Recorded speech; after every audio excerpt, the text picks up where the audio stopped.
Bonjour à vous toutes et à vous tous. J'espère que vous allez bien. L'enthousiasme était tel pour partager ma première vidéo avec vous que, comment dire, j'ai un peu oublié les présentations. Alors, pour celles et ceux qui me rejoignent aujourd'hui, je m'appelle Dominique Rohrbach. Enchantée de vous retrouver. Pour cette deuxième vidéo, je vais aborder le sujet de l'éducation bilingue. C'est une thématique riche et passionnante et je vais commencer par vous raconter mon expérience personnelle. J'ai grandi dans une famille bilingue avec des racines suisse-alémaniques. À la maison, notre langue principale était le suisse-allemand. Le suisse-allemand, vous n'en avez peut-être jamais entendu parler et c'est tout à fait normal. Il faut savoir qu'en Suisse alémanique, la langue officielle est l'allemand standard.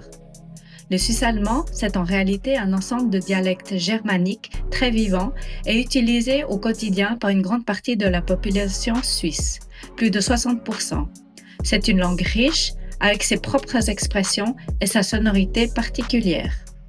Lorsque j'avais environ 4 ans, notre famille a déménagé dans la partie francophone de la Suisse. C'est à ce moment que j'ai appris le français. À cet âge, l'apprentissage d'une langue se fait avec une facilité déconcertante. Honnêtement, je n'ai aucun souvenir précis de la façon dont j'avais appris le français.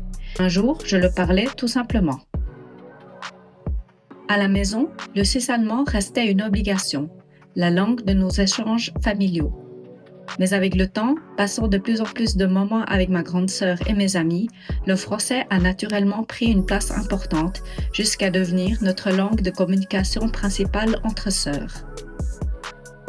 Toute ma scolarité s'est déroulée en français et j'ai ensuite travaillé dans la partie francophone de la Suisse.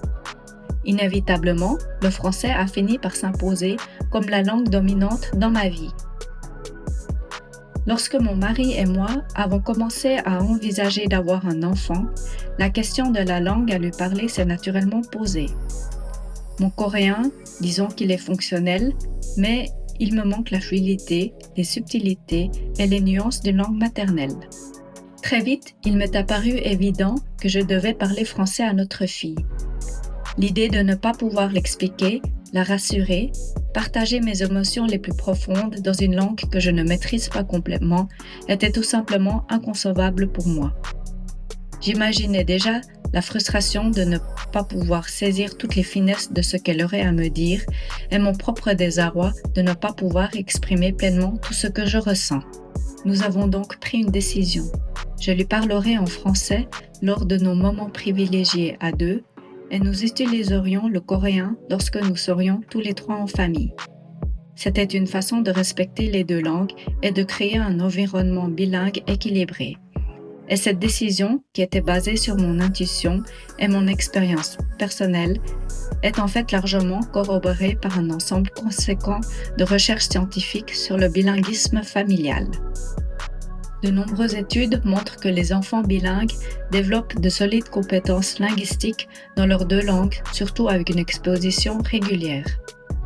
Ces recherches soulignent aussi des avantages cognitifs, meilleure flexibilité mentale, résolution de problèmes et socioculturelle émotionnelle, ouverture d'esprit, compréhension de la diversité, sentiment d'appartenance, liens familiaux et culture. Voilà donc un aperçu de mon expérience personnelle et de ce que l'ensemble de la recherche scientifique nous apprend sur les familles bilingues. J'espère que ces informations vous ont éclairé et peut-être même rassuré si vous êtes vous-même dans une situation similaire. Dans une prochaine vidéo, je vous parlerai de comment cela se passe réellement dans la vie de tous les jours avec ma fille. N'hésitez pas à me dire en commentaire si vous avez des questions ou si vous souhaitez que j'approfondisse certains aspects dans de futures vidéos. Merci d'avoir regardé cette vidéo. Si elle vous a plu, n'hésitez pas à la liker et à vous abonner à ma chaîne pour ne pas manquer les prochaines. À très bientôt pour de nouvelles aventures. Annyeong! Tschüss!